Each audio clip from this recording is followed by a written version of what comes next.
So we've learned about civic engagement. I think now we are ready to go into climate change.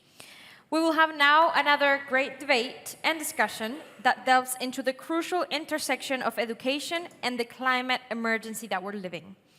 Education plays a pivotal role in addressing, mitigating, and adapting to the challenges of climate change and emergency. The Scout movement has placed conserving and celebrating our natural world at its heart since its foundation for over 100 years ago.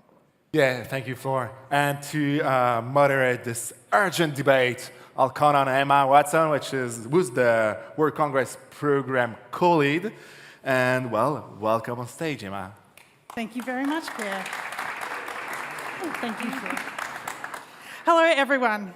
I am super excited to be here with you all today and really pleased to be able to moderate this discussion. Let me start by welcoming to the stage our experts for this session. Lee Ray Davies, Director of Education, Foundation for Environmental Education. Please take a seat. And Nathan Spees, Global Education Coordinator for WWF.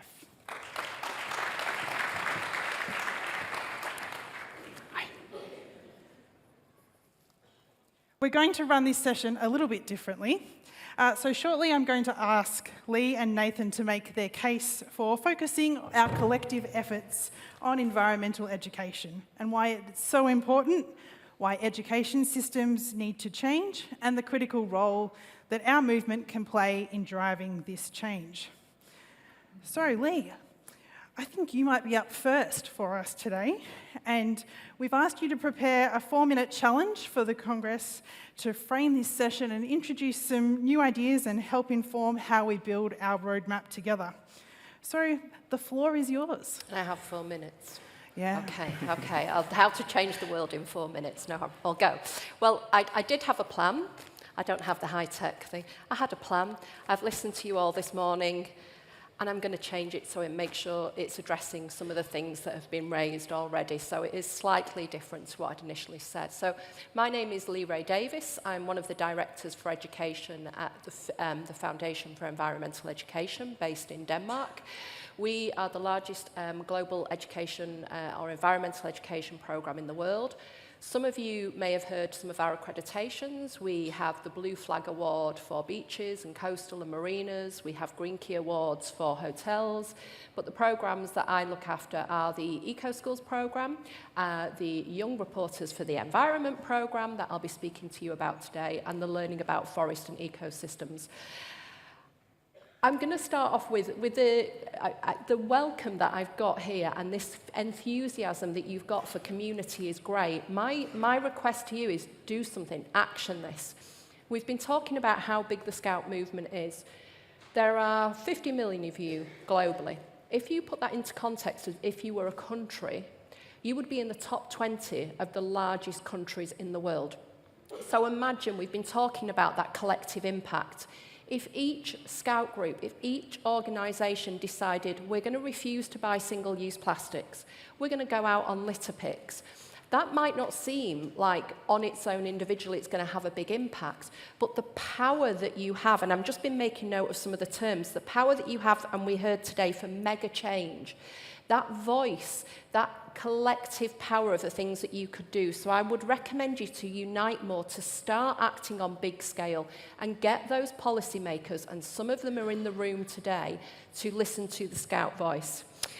The other thing that I'd like to say as well is we're thinking about the Scouts and we're talking about the groups. Don't forget the communities, the parents and the other people that are involved in the work that you do.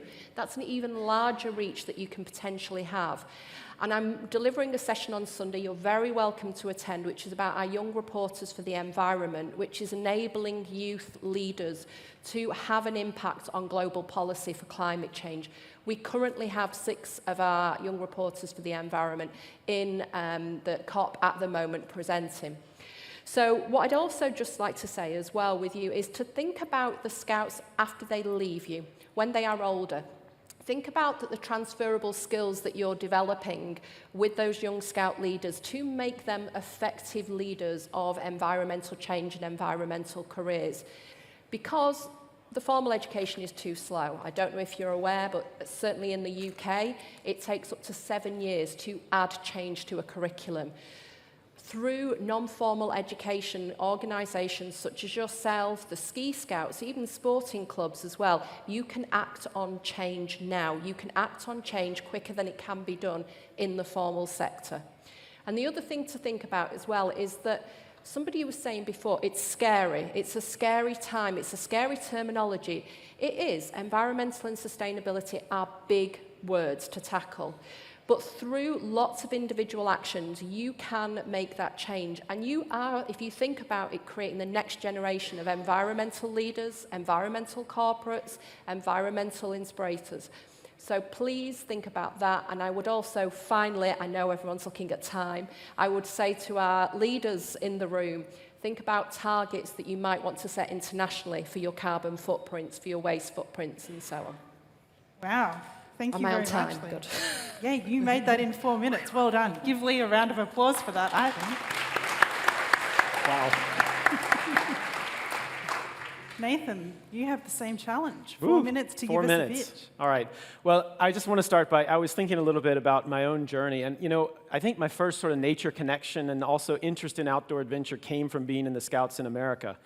And looking at the partnership now between WF and the Scouts, we were digging through the archives. We found the first official MOU or agreement was in 1973. So we have a long history of working together.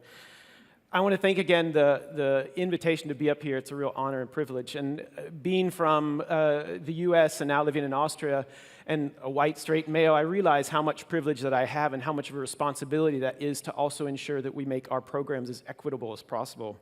I also want to thank and recognize the amazing and dedicated young people who are out committed to fighting for environmental justice and also tirelessly working but also volunteering to protect the planet day in and day out.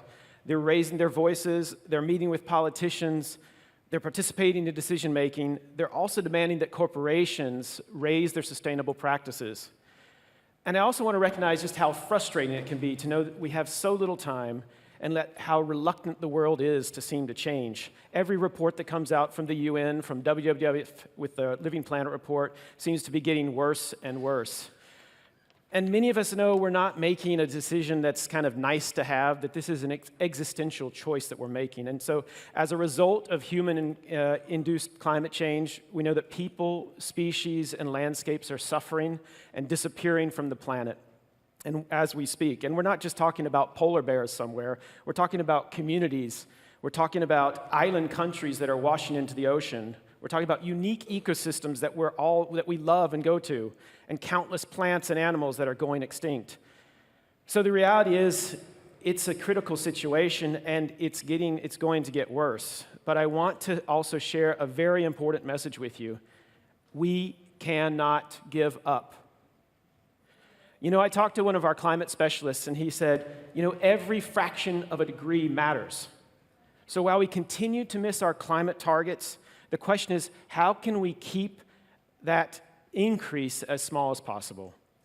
And of course, it's not just our generation we're talking about. We're talking about generations to come that are going to be depending on our decisions. And it really depends on people like you and me, and of course, governments and corporations to drive the change that's needed. So, this is the question about education. Oops, I have my modern technique. You know, I'm so old, I have these old tablets, they don't work quite as that. So where does education come in? Well, I think far too long we've relied on environmental education to have the answer of just raising awareness and increasing knowledge, that will lead to change, to behavior change. But we know that this is not the case. And I mean, from what we've heard, you guys are already on that direction. So we need to develop resilient and connected and engaged communities of action. We need active global citizens, what we've heard a lot about, who can help shift the markets. Yeah? It means putting pressure on corporations, means, of course, changing their own behaviors. We also need to be engaging in decision-making, which we've heard, from the global to the local level. We need to help shape societal values and norms. And we also need to directly engage in climate and biodiversity protection actions, which we heard about from Lee. So, as it's important to focus on the formal education arena, I think, like we do in most of our work, we're focusing on the non-formal. And I really feel like that has so much potential to drive up active global citizenship and to lift up young leaders by developing their skills and their know-how, boosting their motivation and self-confidence, addressing mental health and well-being. As we know, eco-anxiety is on the rise, and it's something we need to be paying attention to. We also can co-design programs that meet the needs of the participants and create opportunities, real opportunities for them to get involved. So again, where can the Scouts play a role? Well, I think what we need especially, and we heard that this is something that's in the DNA, but we really need to make a strong stand for nature. We know that nature provides services that can both slow global warming and protect us from the damaging effects of it. Forests are climate defenders. They absorb vast amounts of greenhouse gases like CO2. Wetlands, swamps, bogs, mangroves can absorb floodwaters. We are seeing flooding taking place all over, and release that water slowly. Nature protects and provides sources of clean drinking water. It provides food, medicine, spiritual and mental health benefits. But we know that nature is under immense threat from human development, whether it's construction of highways, shopping centers, housing developments, agricultural practice to feed our insatiable appetites, extracting resources, oil and gas, minerals, et cetera, to provide consumption needs for our phones, for our cars, et cetera, et cetera. And the IPCC, this is the highest forum of climate scientists, says that with a 2-degree warming in the next 75 years, extinction and ecosystem collapse will increase dramatically. So we have to get active. Globally, yes, it's super important that the Scouts, together with partners like WWF, get active globally at the COPs, at these biodiversity conferences, at UN meetings. But it's as if not more important that you're getting active at the local to national level, that you're raising your voices to be heard and taking that courageous step to protect natural areas, because every piece that we're taking out is part of a bigger whole. So can the Scouts be more engaged in protecting and restoring nature? So as I looked at the agenda, I mean, I can say that it seems like you're heading in this direction. There are so many topics that you're focusing on that are exactly in line with what we're talking about, whether it's looking at civic engagement, global citizenship, and also on tomorrow, there's going to be a session called Together for Action, where we're going to look at accelerating global active citizenship for nature and climate. That's one of our sessions. So just one last thing that I want to share. We know that we operate in many geopolitical climates, right? And we have to recognize that there are differences, what's rules and regulations, and also what's safe to do. And I think that's one of the forefront is we need to recognize that we need to make sure that we don't put people in harm's way, especially young people, and that we need to identify safe ways to engage in different types of political systems. You know, so I hear a lot of times young people coming up to me and they're saying, you know what, the problem is politicians just don't listen. In fact, maybe you've heard someone say that, or maybe you've even said it yourself. But when I turned the question, I said, well, how many of you have actually tried to speak to a politician or sent them a message? The hands usually go down. So we need to prepare young people and ourselves as leaders to know how to engage, where to engage. We need to get practice and experience to do that.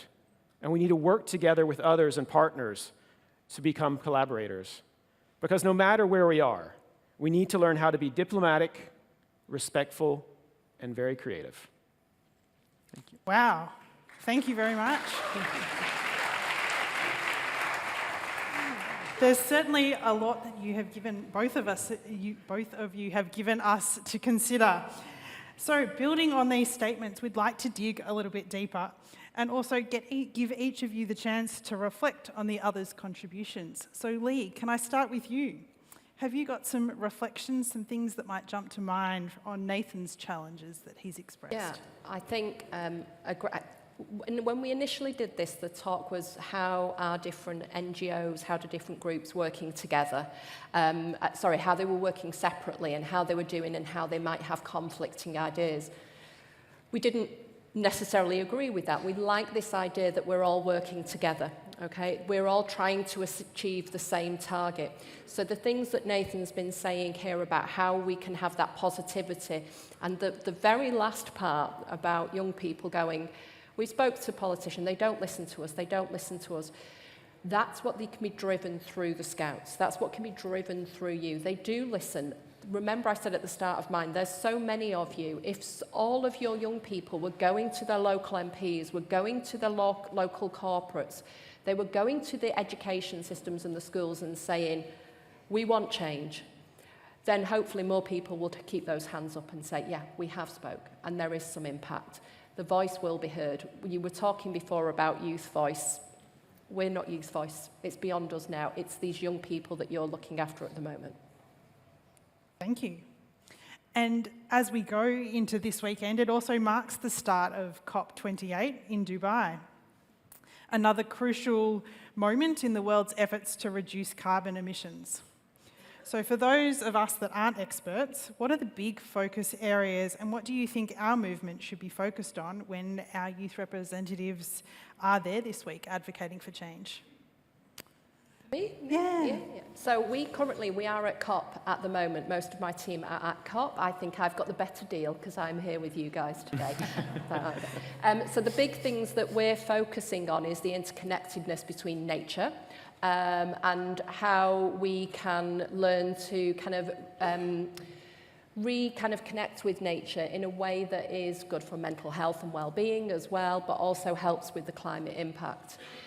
We are very much specifically looking at pollution and waste as well. There is a huge focus on carbon and carbon reduction, but we are also looking at how all of these things are linked together. I don't feel that you can look at one topic in isolation.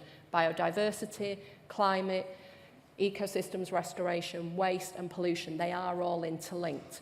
It sounds complicated, but it makes it easier for you and your scout groups to work on smaller actions and smaller tasks rather than look at the whole bigger picture. So that's our focus at COP at the moment. Wonderful, thank you. And thank you, Lee, for those powerful insights. So moving to Nathan, do you have some reflections on what Lee has spoken about and her challenges? Yeah, I mean, I think that one of the big things that we mentioned is this working together and collaboration. I think we all have our different strengths and bring our expertise to the table. I think this is where we can really build on each other's strengths.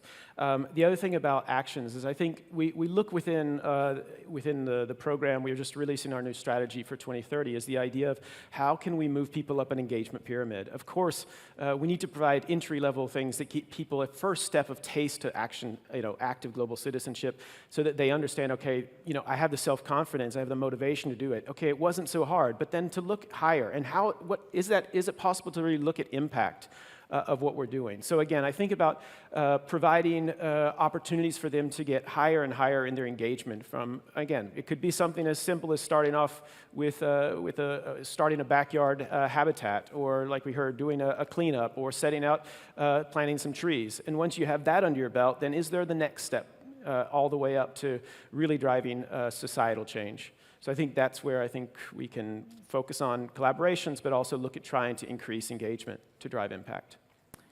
Thank you. And so building on that, in your role as the Global Education Coordinator, how do you see environmental education evolving to meet the challenges? You've kind of covered some of this with us, but particularly those challenges with climate emergency. And what are the key initiatives and partnerships for WWF that you are undertaking to ensure that the education remains a powerful tool in addressing and mitigating these impacts? Yeah. I mean, I think one of the things that's going to be discussed in COP28 is obviously on adaptation and mitigation, and I think that's something that we have to look at, is how can we also engage the scouts at the local level to also think about that in securing their future and looking at the area and saying, how can we adapt to the situation as it's coming and mitigate? And as I said, going back to the main topics of restoring nature, of protecting nature, I mean, I think that is, nature provides us so many different benefits, right? And so how can we include that in our agendas and the work that we're doing at the national level? And I think within WWF, we're looking at, again, how do we create communities of action? How do we work with different target groups? We're specifically focusing on children under 15, youth, 15 to 24, young professionals, 25 to 35, and then communities as a whole. And there we can also bring in the whole discussion around life skills, career development, and green jobs. And I think those are some of the things that we're most pushing on. Cool. Thank you very much. So back to you, Lee. Considering the global nature of environmental challenges, how does the Foundation for Environmental Education approach cultural diversity and inclusion in its educational initiatives? Are there specific strategies or programs that you have in place to tailor environmental education to our diverse cultural contexts while maintaining a unified message on climate action? And the answer to that is... Oh, it dropped down. Sorry about that, folks. The answer to that is simple. We keep things simple. So through the Eco Schools framework, which is a formal education setting, but we encourage you to do this at the Scouts, and we'll explain more, is we keep it very basic. So that way it's easily adaptable. What we also do is we're positive. It doesn't matter how small an action, that action is something more than you've done before. So I'm going to set you all a challenge, if that's okay. Actually, I'd like something to be achieved through that. Over the course of this weekend, you are going to hear lots and lots of great activities, and through the simple framework that we use, I'd like you to go back after this conference this weekend to your groups. Pick maybe 3 or 4 students in your groups who can become your Eco Scouts, and carry out an environmental review of your own Scout group. What is the footprint of your Scout group? What is the centre like where you're meeting? What are the trips that you're on? And then what I'd like you to do is break that down and pick 3 or 4 actions that your Scout group are going to focus on in 2024. And that is how the Eco Schools and our FEE programme works. It's that simple. It's about the things that you want to do and the young people in your community want to do. Great, thank you. So Nathan, one last question for you. What strategies do WWF employ to address climate emergency through environmental education and action? I think one of the things that I mentioned before was like developing community. And with there, we've heard, again, I think a really important thing is about creating safe space where people can try out things, where they can obviously celebrate their failures and successes, and that we can really make a focus on taking care of ourselves. I don't know how much time I have, but I'd also, if I could share just a short story, or do we have a really short story? 2 minutes? 1 minute? 1 minute. 1 minute, very short story. All right. This is one of my favorites, but there had been a huge storm coming in off the beach, and there were starfish that were littered across this ocean, or across the beach. And as the sun was coming out, a little girl came down, and she saw that the starfish were starting to dry up and starting to die. And so she walked along that beach, and she started to throw in the starfish, one after another, one after another. And there was this old man that had come down, and he was watching what she was doing. And he said, you know, what are you doing? I mean, there's so many out here. Do you really think you're going to make a difference? And she looked up at that old man, and she looked down, and there was a starfish beside her foot, and she picked it up, and she said, for this one, it's going to make a difference. And she threw it into the ocean. You know, she walked on, and he turned and looked, and on the back, she had a Scout symbol. And she pulled out her phone, and she quickly messaged her Scout group, and she said, hey, guys, I need some help. And soon, there weren't just 1 people on the beach, there were 50, and then 100. And you know what? Because of that, they got so inspired that they even set up a marine reserve and protected starfish in that area for many, many years to come. Okay, I think the power of that story is, again, don't lose hope, the power in numbers, the power in community, and yes, I think the power of Scouts.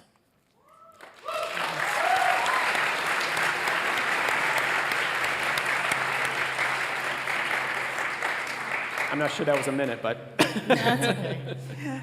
So before we wrap up, I want to end this session with a short video from one of our WASM youth reps. As many of you know, our WASM youth representatives are heavily engaged in advocating, influencing, and lobbying for change. And right now, COP28 is happening, and we will send some of them to represent us there. We wanted to give Laura the final word to explain what they are aiming to achieve during their time at COP28. Laura, a Spanish Scout and Youth representative for WASM, attending the world's biggest conference on climate change, happening at the same time as the Education Congress in Paris. I believe this is an important moment for the Scouts movement and our partners, and it's fitting it's happening. COP28 kicks off these days in Dubai. As Scouts, we share a true commitment on the access of young people to quality education. And this is an opportunity to ensure the access to be well informed about environmental issues through climate education. We are connected with nature, and we want young people to translate their passion for nature into their jobs, their personal lives, their businesses, their projects, and local communities, as a way to advocate for a better and greener future. At COP28 this year, we will be participating in different events and panels as facilitators and guest speakers, and that will include the Rewired Education Summit, a one-day summit where UN agencies, civil society speakers, prime ministers, and other participants will gather together to tackle the climate emergency through the approach of education. We would like you to keep us in mind when thinking about education, but mainly thinking about climate education to achieve sustainable goals and a better planet.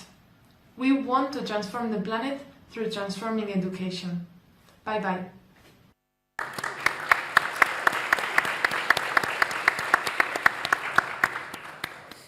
So thank you for joining us today for this really important session on responding to the climate emergency through environmental education and action.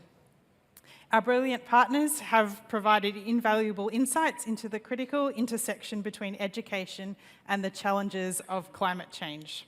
I want to extend my sincere appreciation to our distinguished speakers, Lee Ray Davies from the Foundation for Environmental Education, and Nathan Spies, Global Education Coordinator at WWF. And of course, Laura for sharing her thoughts as they head out to Dubai for COP28.